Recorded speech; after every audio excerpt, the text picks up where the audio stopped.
Agustus 2018, Habibie kembali dirawat di RSPAD Gatot Subroto karena kelelahan. Dan pada 1 September hingga kini, Habibie masih menjalani perawatan di RSPAD Gatot Subroto.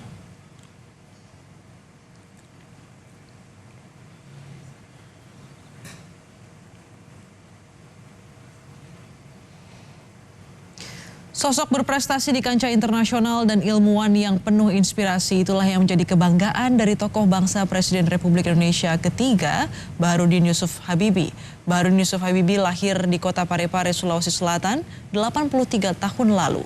Habibie menempuh pendidikan S1 Teknik Mesin ITB Bandung tahun 1954 dan S2 hingga S3 di Jerman pada 1955 hingga 1965. Karir B.J. Habibie di Indonesia diawali sebagai penasehat Presiden RI di tahun 1974 hingga 1978. Habibie kemudian menjadi Menteri Negara Riset dan Teknologi pada tahun 1978 hingga 1998. Habibie juga pernah duduk di kursi MPR dari Partai Golkar tahun 92 hingga 97. Di tahun 98, Saudara, Habibie menjabat sebagai Wakil Presiden Republik Indonesia mendampingi Presiden Soeharto. Tak lama berselang, Habibie kemudian menjadi Presiden ketiga Republik Indonesia hingga tahun 99. Habibie pun pernah menjadi penasihat Presiden era SBY.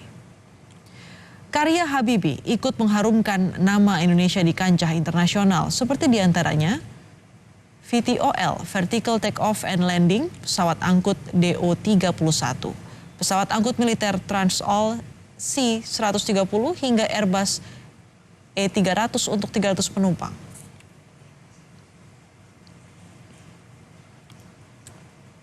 Saudara, warga Parepare, kota tempat B.J. Habibie lahir, tak ketinggalan turut memanjatkan doa dan harapan agar Presiden ketiga Indonesia itu segera pulih dari sakitnya. Semoga beliau diberikan kesembuhan sehingga beliau bisa beraktivitas seperti sedia kala dan tetap memberikan sumbangsi pemikiran bagi bangsa dan negeri ini, khususnya untuk kota Parepare yang warga Parepare cintai dan juga tentu saja Pak Habibie cintai. Ya, harapan kami sih semoga beliau cepat sembuh dan bisa beraktivitas seperti biasanya lagi. Dan bisa menjadi semangat Parepare ya. Bisa menjadi semangat baru lagi untuk buat warga Parepare lagi. Bapak Habibie adalah guru bangsa dan beliau itu banyak memberikan inspirasi kepada masyarakat Indonesia, khususnya keluarga Parepare, dan kami kita berharap Bapak Habibie bisa memberikan kesembuhan oleh Allah Subhanahu wa Ta'ala dan bisa beraktivitas kembali, utamanya beliau bisa banyak memberikan jangan nasihat untuk kebaikan masyarakat dan kebaikan warga Indonesia.